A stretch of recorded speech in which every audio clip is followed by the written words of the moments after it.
Hey guys, number one Marmaduke fan here. We're looking at Nnewts, Book 3, The Battle for Amphibopolis by Doug TenNapel. This is the capstone for the Nnewts trilogy. It's a great, fun, mythic trilogy with cartoon Nnewts for kids. I actually don't like Book 3 as much. Maybe it kind of has the Rise of the Jedi curse. I actually have I like 90% of it. I have a very specific quibble. I feel like the character of Orion gets a little confusing in book 3. In book 1 and 2, Orion is very clearly a god metaphor, and so I look at him and say, okay, he's Aslan. And then in book 3, that gets challenged a little bit. Even in kind of like Doug's thank you page, he thanks God, he thanks the one who is the creator of Orion, suggesting that Doug doesn't interpret Orion as literal capital G God. He interprets Orion as some kind of like lesser being that is symbolic of the Christian idea of the divine. So I wish he would have gone one way or the other, like straight up, he's Aslan, he's God, don't bring in any other ideas into it. Or he's an angelic being, maybe he serves God. Basically, Orion gets into a giant fight with the devil in this book. And the problem with that, from a Christian perspective, is God and the devil aren't equals in a fist fight with one another. If Orion's an angel, though, it would remove kind of like the dualistic Christian problem. So that's my that's my theology nerd quibble. But let's just read it and look at it for what it is, because there's still a lot of interesting stuff in book 3. So I gotta carefully futz with my bookmarks here. All right, so book 3 opens with Orion on the hunt for the white stag, as just like from Arthurian lore. So Orion, we've seen him, we've heard Nnewts talk about him, we've seen him intervene once, but he's becoming a much more directly involved character in this book. Our hero, Herc, has been corrupted by the black mud and is slowly turning into a monster. I actually missed this page by accident the first time I read it, and then when I reread it, I noticed this, and this is really important. So the Snake Lord, in the body of an onion, comes and talks to Herc and manipulates him, because the Snake Lord is a manipulator. When Herc first fought the Snake Lord, he entered into the Snake Lord's realm, took his legs back, and defied the Snake Lord, essentially. So the Snake Lord's manipulation is, well, you know my realm is real, right? And coming to my realm made you more powerful. So we're just going to ignore the fact that I'm the one who crippled you as an infant. Isn't it great that you came to my world and became more powerful? Come to my world, and I will make you more powerful yet again. And with that temptation, Herc's scales grow stronger and stronger. He's becoming more and more like a snake. Now, it's frequently implied that as you are being corrupted by the scales, you still have your will at war within yourself. It just gets harder and harder to fight it as the scales overtake you. So Herc gradually realizes he's becoming a snake. He's horrified by this reality. But by the way, so this is just going to be like a quick overarching thought. I love how Doug takes classic tropes, like this is his Star Wars, but he does some really weird and different things that I can say I've not seen done before. Like if you dumb it down to the hero's journey story, there are a few twists that I genuinely wasn't expecting coming. So as Herc is becoming more and more corrupt, his childhood, his father's old friend Urch is seemingly becoming more and more free of his scales, and he's arguing with himself. So the way you're expecting this to go is that Urch is going to turn back into a newt and help out Herc, who's now becoming a lizard. But that's not the way it goes. The newt soldiers see Urch and shoot him, kind of like, little too quick on the draw there. And seeing one of his only childhood friends killed in front of them pushes Herc to the dark side. So he's been struggling with it before.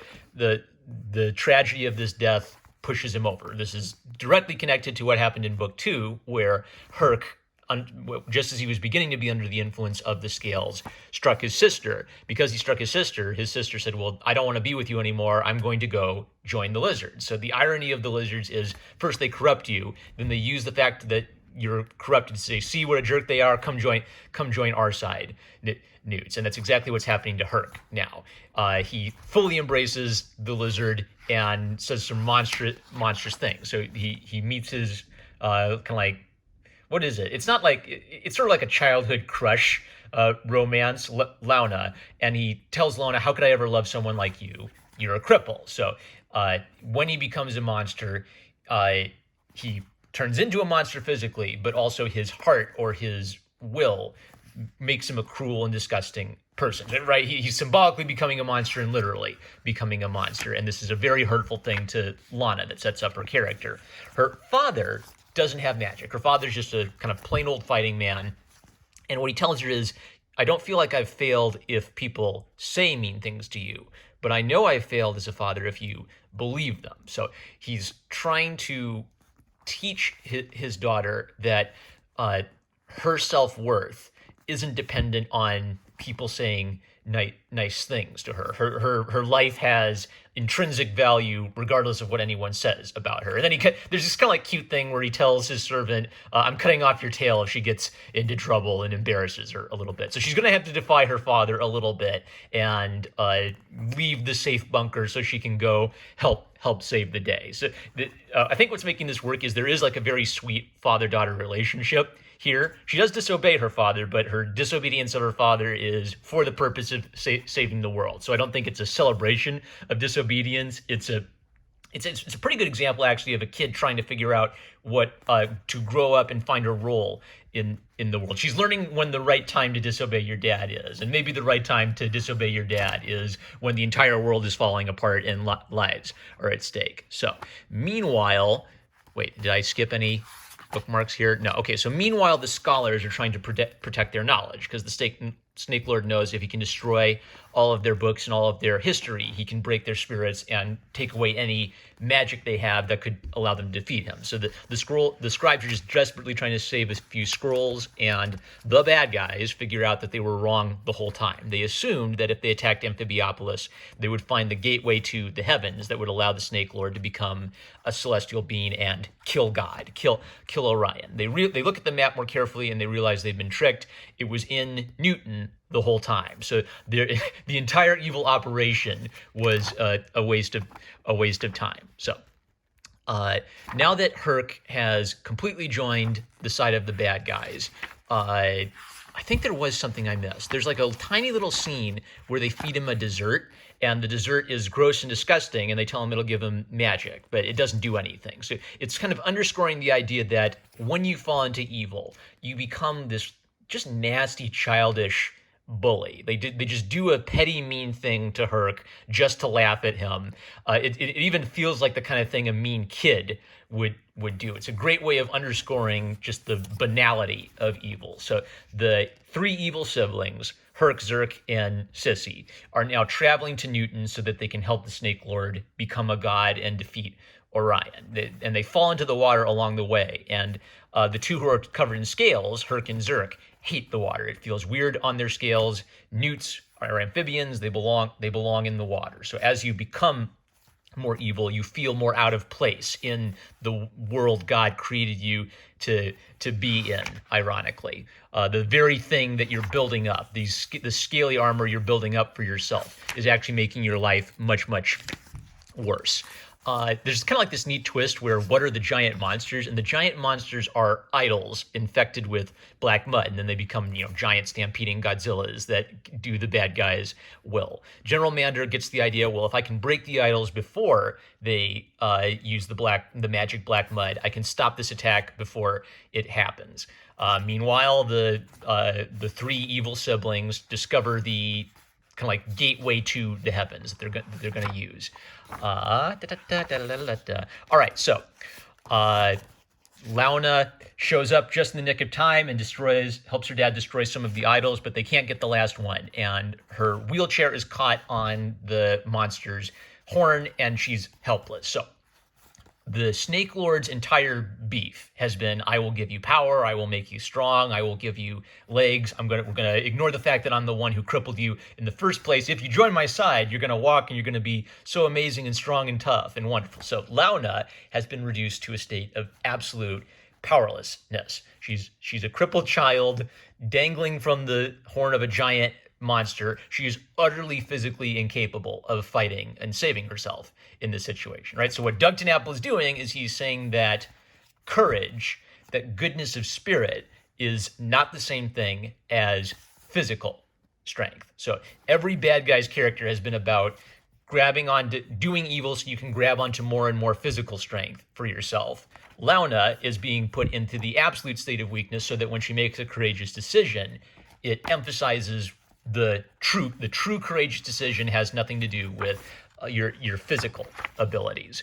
After they've released the Snake Lord and he enters into the constellation to kill Orion, they do some more kind of like perverse discussion about how the Snake Lord is making them powerful. The Snake Lord is a better god than Orion. Orion didn't care about any of our problems, and Orion is defeated and cast out of the sky. And the book does a really good job of emphasizing the weight of this being that has been the protector and comforter of the Nnewts has literally fallen out of the sky, and the Snake Lord takes his place.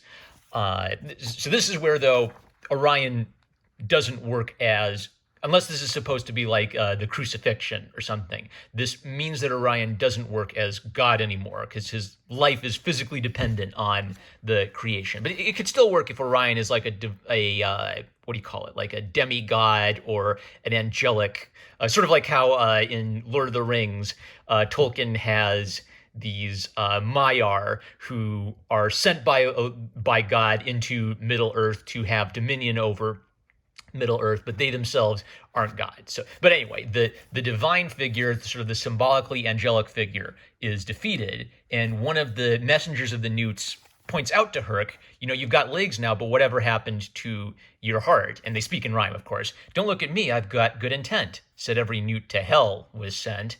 That's harsh. So, Herc, under the corruption of the scales, believes he's replacing Orion with a better god, but he's still conflicted about this, and when he sees the impact of what they've done, it's hurting him, but he doesn't know what to do yet. Dad gets some cool moments of sword fighting, and look, he has a helicopter hat, so he's going to go save his daughter. He doesn't have magic, but he's going to go save his daughter the best he can. Anthagar, the king of the Nnewts, has been looking for the beauty spell this entire time because he believes that the power of beauty is enough to release people from the corruption of the Snake Lord.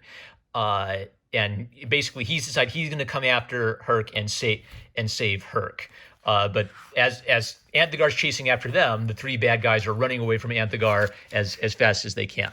This is an important plot point because this is going to the whole act hinges on this. So the Snake Lord summons the Snake Temple into Amphibiopolis, and the Snake Temple is a portal to hell or the underworld. So he brings it in there and drops it down. Ironically, because he does this is going to give the heroes an opportunity to kill him later, but he hasn't thought this through. Anthagar shows up, and he has an awesome kung fu magic battle with Wizark. And in the middle of this awesome kung fu magic battle, he talks about beauty. And I think this is Doug talking about his theory of beauty as something more than aesthetics. Don't mistake beauty for a mere visual aesthetic. See how it weaves through your memories of the good, how now we destroy the ugly. So I think for Doug TenNapel, the good, the true, and the beautiful are so interrelated that, yeah, you can distinguish them, but basically they are unified in one. So in addition to being beautiful art, beauty isn't merely a visual aesthetic. Beauty is connected with Herc's memories of the good. His father was a good father. His mother was a loving mother. He had a great childhood playing with Sissy. So those good memories are intrinsically beautiful, and beautiful art derives its power of beauty from the intrinsic good. So once you see the intrinsic good, once you're touched by the intrinsic good, Anthagar blasts Zerk with the beauty spell, and that rips Zerk out of the evil, dead, flesh monster, zombie, Godzilla, Frankenstein body he created for himself. So the power of beauty literally rips Zerk out of the corruption of the scales. Then there's like a Mike Mignola reference. Let's see if I can find it. Okay, not quite yet. We're getting close. So Herc falls deeper into anger and tries to use angry magic against the Chilling Wrath. So if the Snake Lord is sort of like Cain and sort of like a man who's chosen to serve the devil. The chilling wrath is the real devil. But since the chilling wrath is the source of angry magic, you can't beat the chilling wrath with angry magic. The devil gives you these powers and tells you you're going to be so powerful. But what the devil doesn't reveal is that the power I'm giving you, you can never use that to actually take away my power. You're always going to be my slave. As Herc uses the angry magic, he becomes a snake like the Snake Lord. So a lot of this has been about, he desperately wants to have legs. He doesn't like being a cripple. He feels like he's got all this power now, but now it's being taken away from him again. So the Snake Lord says, work for me and I'll give you legs. Eventually you lose your legs and you wind up losing everything that you wanted to gain by it. And when he turns into a snake, he yells at his sister, "You're not my sister anymore." Again, becoming a monster literally equals becoming a emotional abusive monster towards those you love. Anthegar tells Herc, "I can save you. You need to speak my name." And so Herc barely even remembers who he is anymore. He barely mutters out the name Anthegar, and Anthegar enters into his heart. And this is the Mike Mignola Hellboy reference. Within the internal world of Herc's heart, he encounters the chilling wrath sitting on the throne of Herc's heart. So who is ruling over Herc's soul? The chilling wrath. Anthegar bursts into the scene and kills the devil, freeing the throne and placing Beauty there. So because Beauty destroys the scales, this frees Herc of his scales as well. He's able to meet Lana and apologize for what he said under the influence of the scales. "I was bad to you," says Herc. "Come here, I've got you now," says Lana. So Lana is sort of like a supportive, good wife for a guy like Herc, who is a good guy, but has fallen into the darkness and corruption of evil and the darkness of tragedy. He needs a good woman to take care of him and help him overcome the pain of that previous experience. So now Anthegar drops lore on us. And I think Anthegar is a much more interesting character than Orion, because Orion was kind of initially presented as, well, he's like Aslan, he's like God, but then he gets into this big fist fight and loses his fist fight with the devil, so he doesn't really work as like an Aslan God figure anymore. Since I brought up Aslan, it's noticeable how in The Lion, the Witch, and the Wardrobe, Aslan is in conflict with the witch, but the hot second that it becomes a fight between the two, Aslan rips the witch limb from limb, right? So the only reason the witch has any power whatsoever over Aslan is because she's trying to manipulate Edmund and use Edmund against Aslan, but the Aslan was in control the entire time. So unlike Orion, who I think is a bit of a mixed metaphor, Anthegar's really interesting because he's simultaneously kind of like Adam, kind of like Christ, and kind of like Abel. So Anthegar reveals that he was the first man and was given the crown. His name means the first son. And the second, Denthegar, was given a smaller crown. So literally, he's like Adam in that he's the first person. They're more like Cain and Abel in that one of them is blessed and recognized by God, one of them receives less recognition for God and becomes bitter about it. So Denthegar goes and he speaks to the Chilling Wrath, who is also a constellation, and the Chilling Wrath convinces him that we can throw out, if you don't like Orion's rule, we can throw out Orion and make you the new ruler. Denthegar's not satisfied with his lot in life. He wants to kill God and recreate the universe so that he'll be the powerful one, and he becomes a snake when he does that. Why'd I mark this? Okay, so now that Zerk has been freed of his scaly body, he's back to being a cripple, and he's kind of just embarrassed at how he's been acting. So now that I'm free, it's not important that I just stay alive. It's important that I have some dignity. So I want to help fight the Chilling Wrath and the Snake Lord. So they have to convince their adopted mother to let them go on this dangerous mission. And they make this great argument that, we can't just stay cooped up forever. Please let us try to do something with our lives. So it's like mothers are great, but you can't be like a smothering influence. You have to let your boys go out and have an adventure. She agrees. So this is so neat. Earlier, the three evil siblings went on an adventure and created evil. Now, three good siblings are going to go and fix it. And two of them were actually on the evil side before. So two twins and their adopted brother. Brothers by blood, brother by love.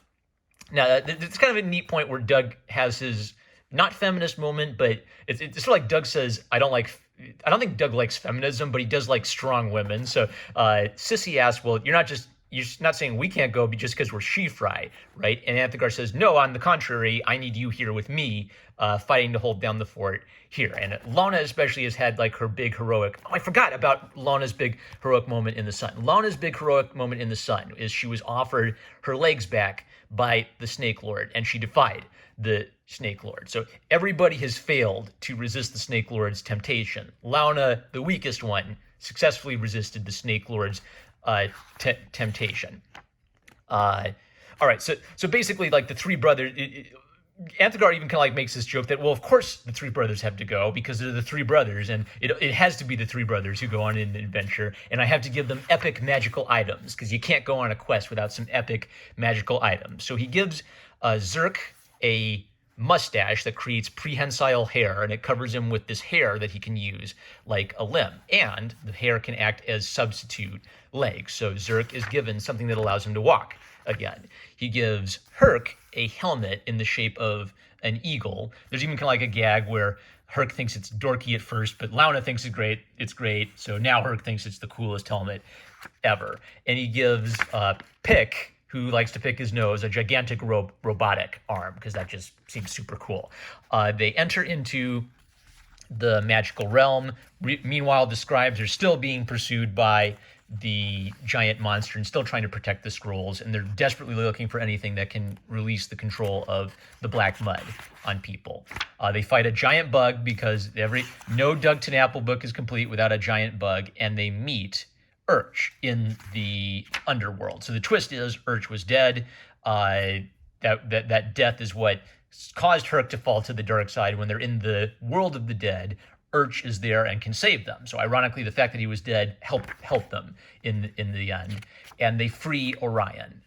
Once you speak the name of Orion or speak the name of Anthegar, you're teleported out of the underworld. But when they meet Orion, they see that within his heart are all of the Nnewts that have died. So it's like the Nnewts die, but then they go to Orion and are protected by Orion within his celestial realm. So all the characters get a chance to cope with death, essentially. Zerk is still mad at his father for giving him up for adoption, and the father was torn up about this. He had a good reason to make it, which is that if the twins are together, we're under threat of the Snake Lord. Maybe if we separate them, we can protect them, but they've been conflicted about this decision ever since. And Zerk says, my pain is too much to forgive you right now, but I'll work on it. So Zerk has been redeemed. He's been freed of his scaly body, but he still has this pain with him that it is hard to let go of. So all he can do for now is try to let go of it, even if it's too hard to let go of for now.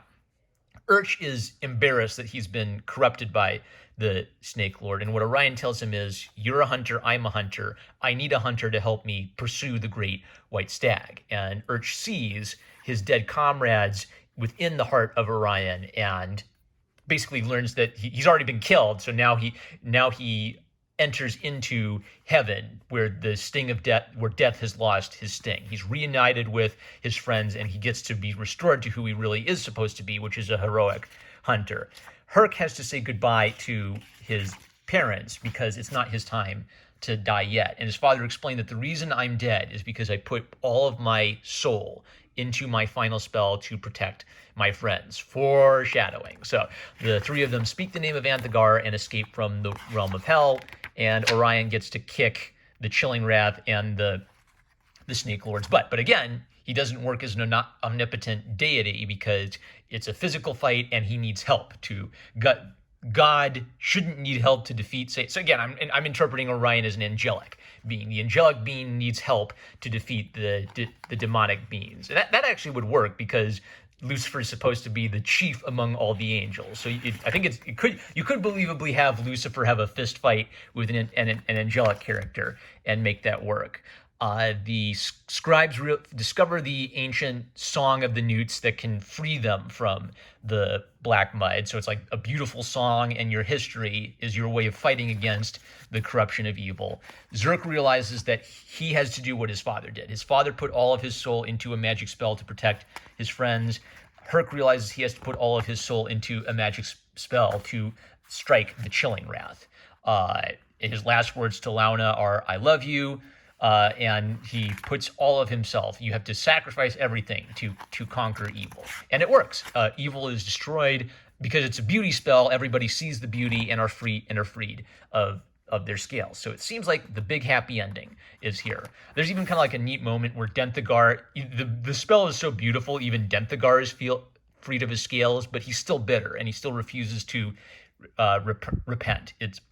He so much wants to be a great king like Anthagar that even when Anthagar graciously offers to forgive him and give him a chance to help them rebuild a home for the Nnewts, Denthagar still refuses. He'd rather kill everyone in the name of making himself the greater king. God is so unjust for making me less than you that I'm justified in killing whoever I want to make myself into a greater king. So they just let him. Denthagar throws away his crown and they let him leave.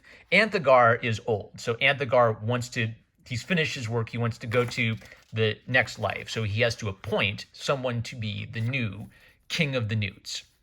And this is kind of neat because it kind of reminds us that even if you turn back to the side of light, evil has a consequence. So he says the Nnewt can't have been someone who took on the body of the scales to gain power. It's not clear to me whether Anthagar cares if that happened to you accidentally or on purpose. But basically, Zerk can't be king of the Nnewts because Zerk spent most of his life serving the corrupting evil.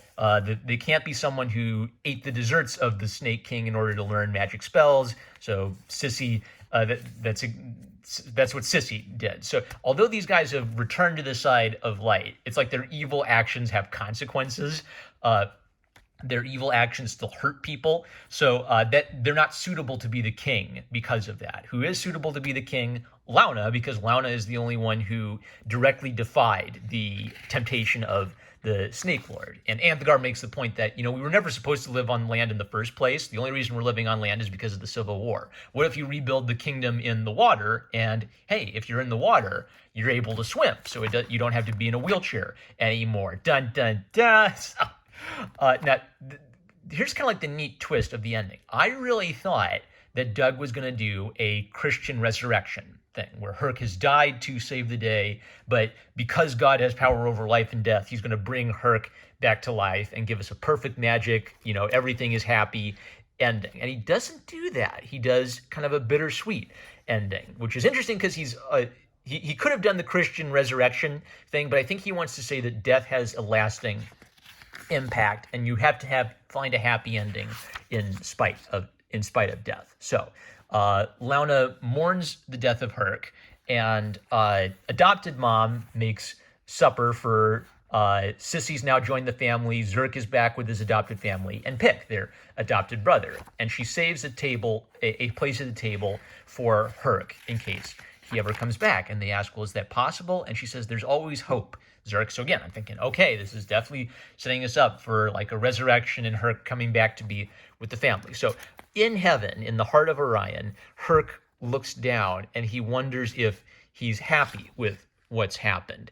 And then he sees them rebuilding the city of the Nnewts in the water where they belong, and he sees Lana happy as the queen of the Nnewts, and he sees that Lana has found peace. She's learned to move beyond the tragedy of losing someone she loves. So she looks up at the constellations. She looks directly at the heart of Orion, where Herc is, and she has this little doll that Herc made, and she says, "I'll never forget you, Herc." So she's coped with Herc's death and is able to find peace and move on, building the beautiful world that Herc helped them create. So Herc is able to look down and say, for the first time in my life, I'm well. So this is interesting. This is really interesting because Herc stays dead. His death was permanent, and so the piece of the happy ending is that his death accomplished something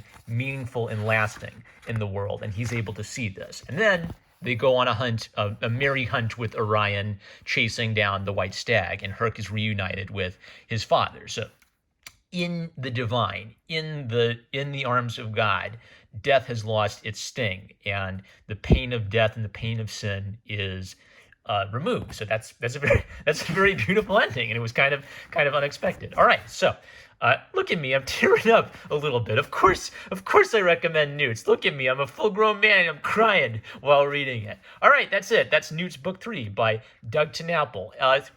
So yeah, where have you seen that? I haven't seen a lot of children's, mythic heroes adventure stories that make the point that the main character dies at the end, but the main character's death accomplishes something meaningful for the world. Really cool twist. I wasn't expecting it coming. All right, that's it. That's Nnewts. That's it. Those are all my thoughts. Next is the 1 minute short review. Number one Marvel fan. I love you guys. Catch you later.